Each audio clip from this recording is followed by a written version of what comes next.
Pro football on the road to opening day. West Coast Training Camp. 49ers, Raiders, Chargers, Broncos.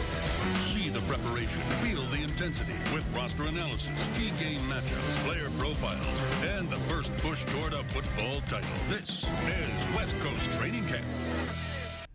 Hello, everyone, and welcome to West Coast Training Camp. I'm Andrew Marden. Over the next 30 minutes, we'll tell you everything you need to know about the 49ers, Broncos, Chargers, and Raiders to get ready for the upcoming season, which isn't far away. First game that counts is Thursday, September 4th, Packers at the defending Super Bowl champion Seahawks. Seattle's biggest threat in the NFC will arguably once again be the San Francisco 49ers. And that's where our training camp coverage begins in Santa Clara, with the team that's been to 3 consecutive NFC championship games, plus a Super Bowl appearance in 2012.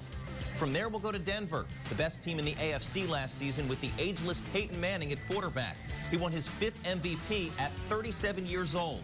The Broncos are the team to beat not only in the AFC, but specifically the AFC West, where the Chargers also reside. A report from San Diego is coming up. The Chargers made the playoffs last year after a 3-year absence.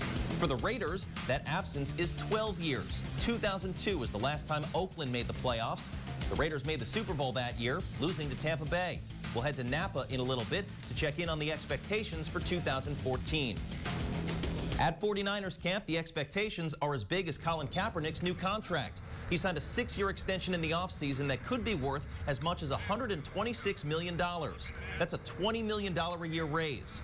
Kaepernick had a QBR last season of 68.6, 7th best in the NFL, just a 10th of a point behind the Packers' Aaron Rodgers. And here's why. The 26-year-old Kaepernick passed for nearly 3,200 yards last season with 21 touchdowns to just 8 interceptions. He also ran for 524 yards with 4 TDs.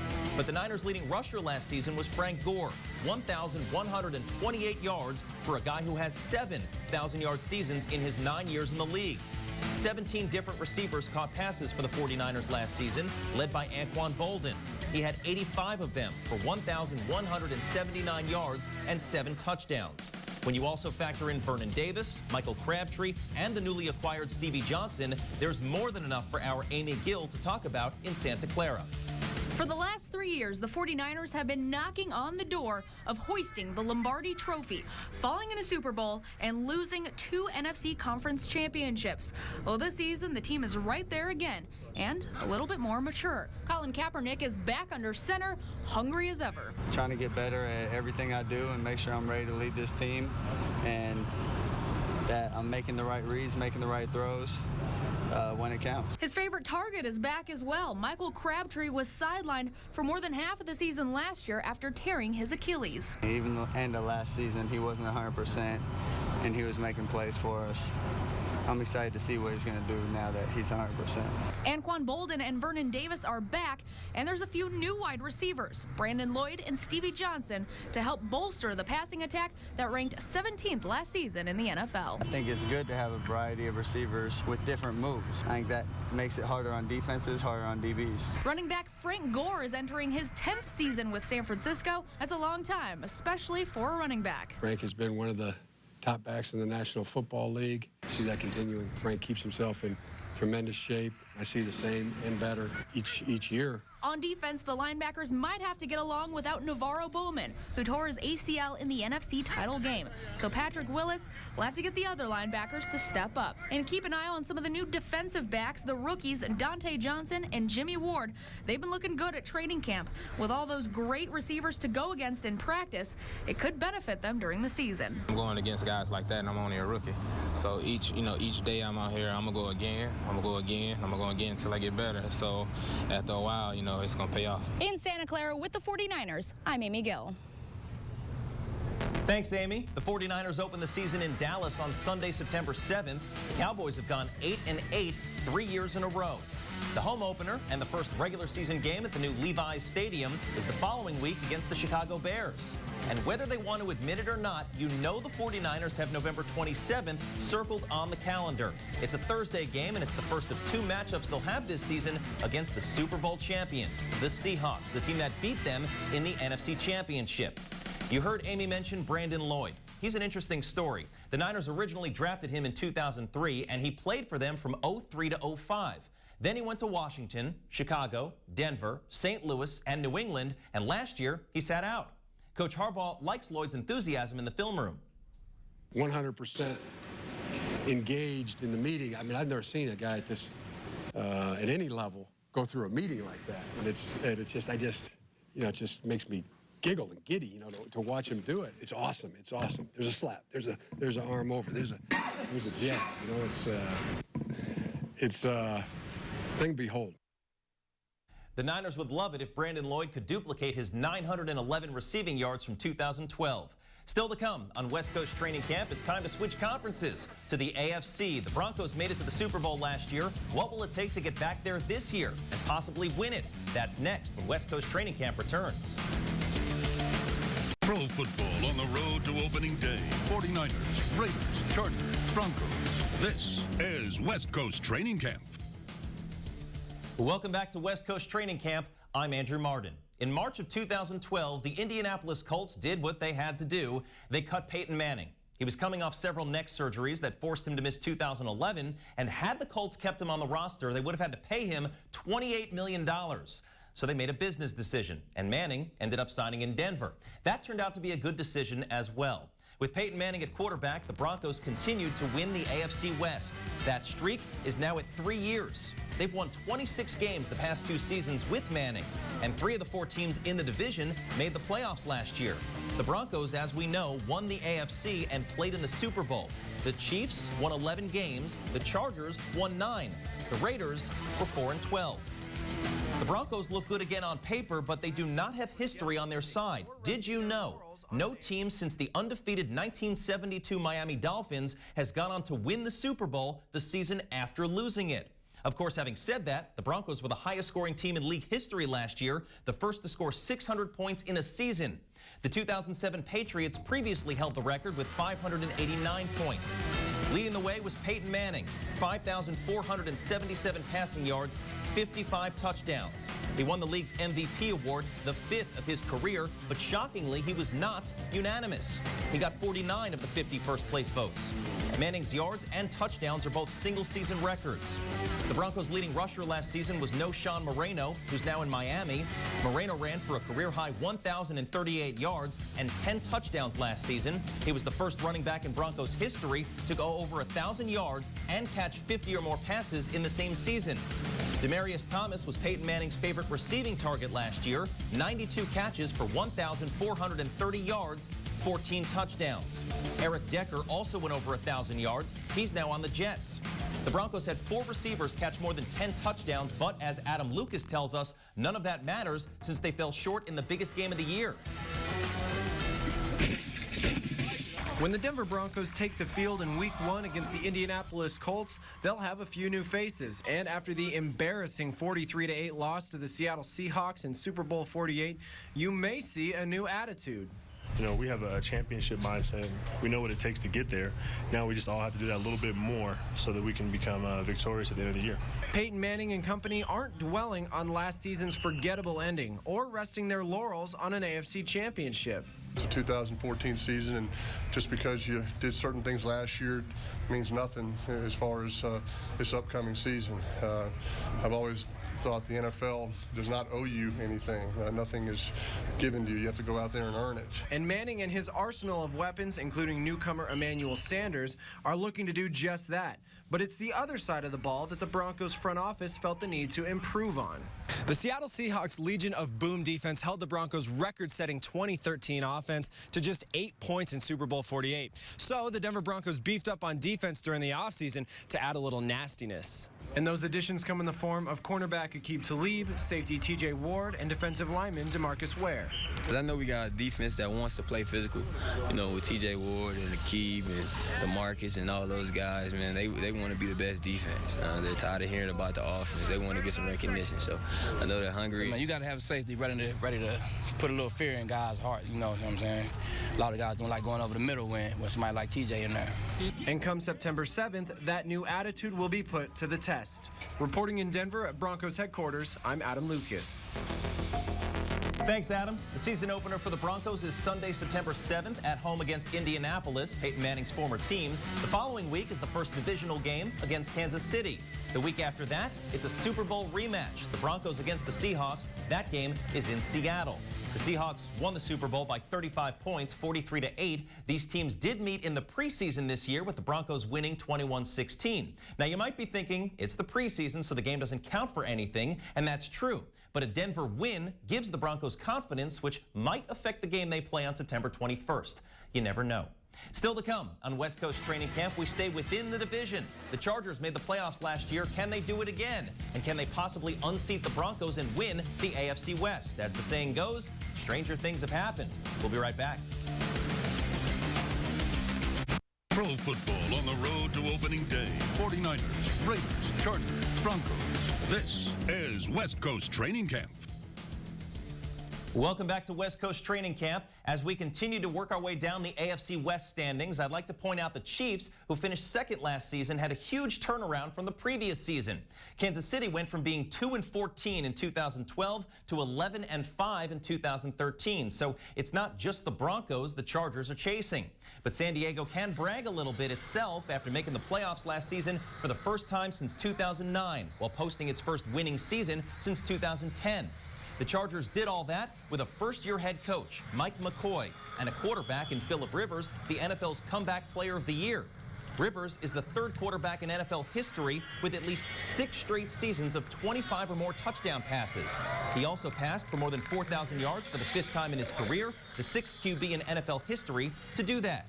In fact, Rivers just missed 4,500 yards by 22 yards. He finished with 4,478 yards with 32 touchdowns. He completed a team record and an NFL-leading 69.5% of his passes. And those 32 touchdowns were the second most of his career.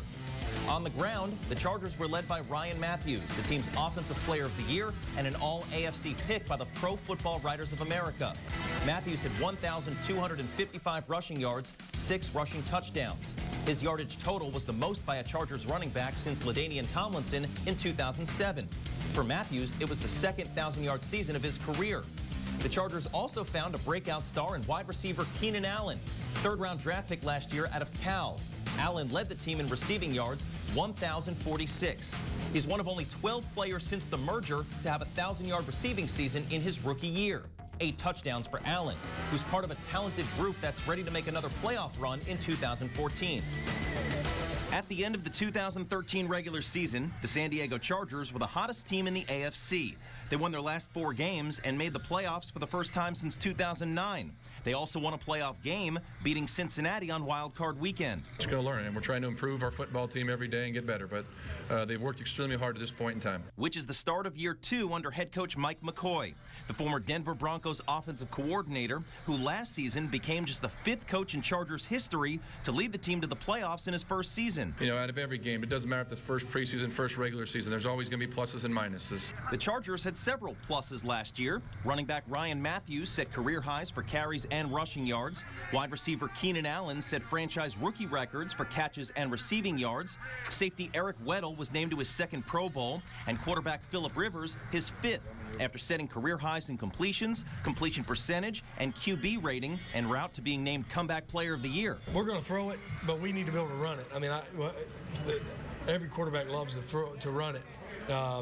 You know, there may be a game we have to throw it 40-something times, and that'll be fine, and we'll do what we need to do in that particular game. And that's where Ryan Matthews comes in. If the Chargers want a more balanced attack, they can hand the ball off to their former first-round pick, who rushed for 1,255 yards last season. There's no pressure. You know, just do what I can to help the team. You know, whatever situation I'm in, you know, whenever I get a chance to, you know, get the ball in my hands or, you know, make a good block for Phil, you know, that's what I'm going to do. And as long as the team's winning and moving forward, I think that's the main goal. You know, I think if we're doing that, then, you know, all my other goals will be accomplished. It's always a priority, but keeping those guys healthy, all of them. But if we can keep those guys healthy for 16 weeks, and that's hard to do. There's going to be some nicks and bumps here and there, but it'll be huge for us. It's interesting hearing Phillip Rivers talk about injuries because he's one of the most durable guys in the NFL. Hasn't missed a game since 2006, 128 straight starts in the regular season. And he'll be under center when the Chargers open the season on Monday, September 8th at Arizona. Sunday the 14th, they host the defending Super Bowl champions, the Seattle Seahawks, and their first crack at the AFC champions, the Denver Broncos, will be on Thursday, October 23rd. They'll also play the Broncos again in December in San Diego. A key piece for the Chargers defense this season will be Richard Marshall, a ninth-year veteran. He was signed by the team last year and became one of the starting cornerbacks late in the season. But he still finished the regular season third on the team in tackles among defensive backs and tied for third in passes defended. He also contributed in the postseason by recovering 2 fumbles and securing an onside kick. First of all, I love the game. And second of all, you know, I got kids that, you know, watch me play. I can't, you know, go out there and, you know, not play up to potential because my kids watch the game. And, you know, at the end of the day, you know, it's my last name on my back, and I got to play for that. What do you like most about being in San Diego? I'm close to home, close to my family. I've been able to see my kids whenever I want now. Them being in Fresno still, and they could drive down whenever they want. Fresno. It's about a 6-hour drive to San Diego, maybe a little less on a good day if you can avoid LA traffic. Richard Marshall, not the only former Fresno State star on the Chargers roster. You just heard from running back Ryan Matthews. He too played at Fresno State, and in 2009, his junior year, he led the nation in yards per game, prompting San Diego to trade up in the 2010 draft to get him. I asked him a few off-the-wall questions. We've got Ryan Matthews here for a fast chat. Spaghetti and meatballs or spaghetti and sausage? Spaghetti and meatballs. NSYNC or Backstreet Boys? NSYNC. You can actually say that and smile. All right, I think I know the answer to this one. Superman or Batman? Superman. Who's your favorite Ninja Turtle? Leonardo. Why? I don't know. He's just always been my favorite. I think when we were little, you know, me and my cousins, we always, you know, would pick different ones, and there's 4 of us, and I'd always get Leonardo. Okay, that's a fast chat with Ryan Matthews. Thanks for your time. Thank you. See, and now you can sleep at night knowing that vital information. Ryan Matthews was a good sport. I should have asked him why he likes NSYNC more than the Backstreet Boys. Still to come on West Coast Training Camp, just win, baby. That was the motto of the late Al Davis, but the Raiders haven't been able to do that recently. A report from Napa is next when West Coast Training Camp returns.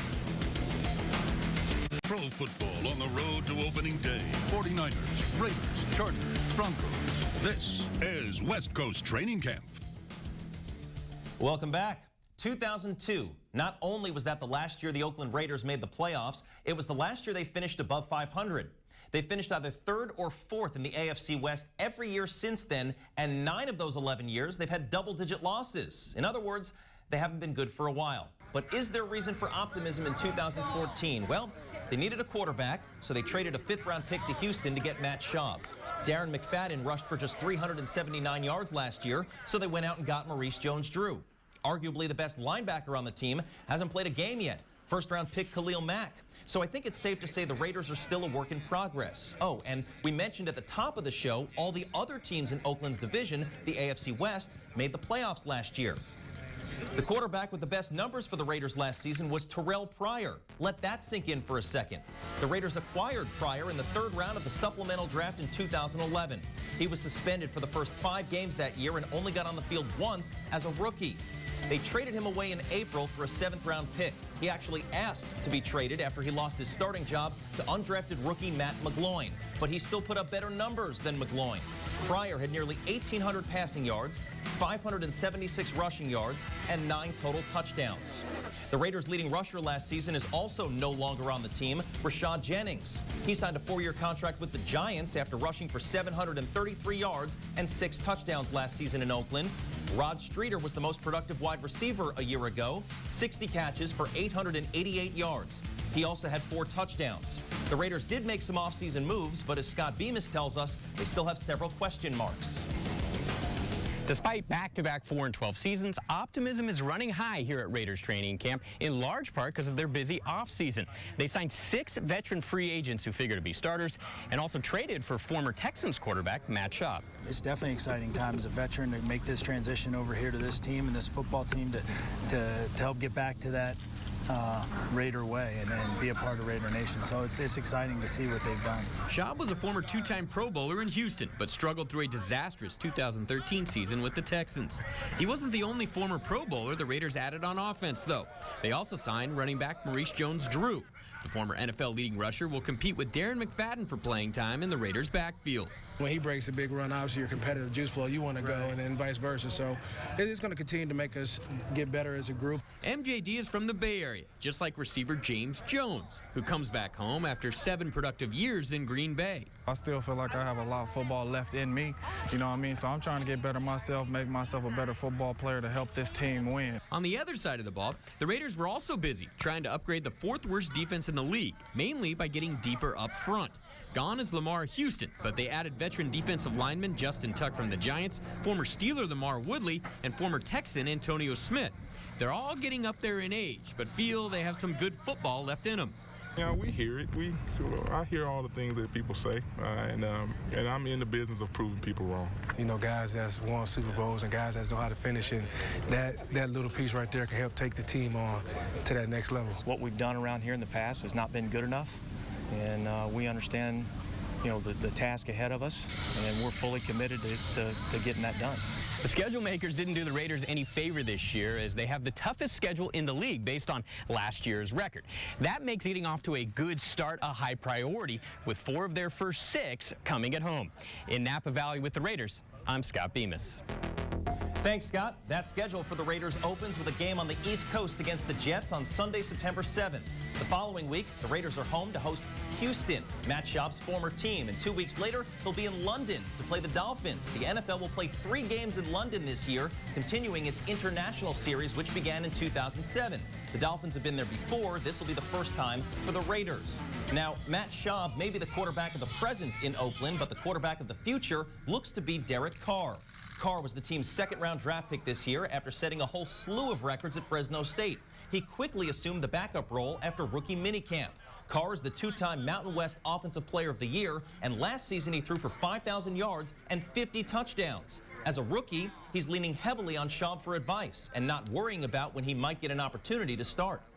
I'm going to come out here and give my best effort. You know, that's all I can do. I can't worry about, doing certain things or doing something special. I'm just going to come out here and work as hard as I can. Push my body, to where I'm exhausted, like I am right now, and let everything else unfold. Whenever that time is, that's God's plan. But we'll figure all that out later. The biggest difference is definitely the speed. The speed is completely different, and you got to be on top of your reads. You got to know what you're doing. The mental aspect of the game will show, obviously, if you do well or not. That's what's going to show the most. And so the faster you can pick it up mentally, the faster the game will slow down for you. And so that's kind of just my goal right now, is try and gain as much knowledge as I can so that speed of it kind of slows down a little bit. It's worth noting there's a little bit of irony with this situation. Derek Carr's older brother is David Carr, former #1 overall pick of the Houston Texans. Matt Schaub replaced David Carr in Houston, and now at some point he might be replaced in Oakland by David's younger brother.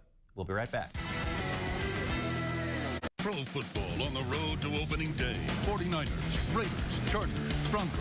This is West Coast Training Camp. And welcome back once again to West Coast Training Camp. I'm Andrew Marden. Super Bowl 48 made history as the first one played outdoors in a cold weather city. Super Bowl 49 is back in a warm climate and indoors with a retractable roof. It'll be played in Glendale, Arizona, the home of the Arizona Cardinals. The date, Sunday, February 1st, 2015. The last time the Super Bowl was played in Glendale was 2008, Super Bowl 42, when the Giants beat the previously undefeated New England Patriots. And in case you're wondering, Super Bowl 50 is in Santa Clara. That's it for us here at West Coast Training Camp. For Amy, Adam, and Scott, I'm Andrew. Thanks for watching and enjoy the upcoming season.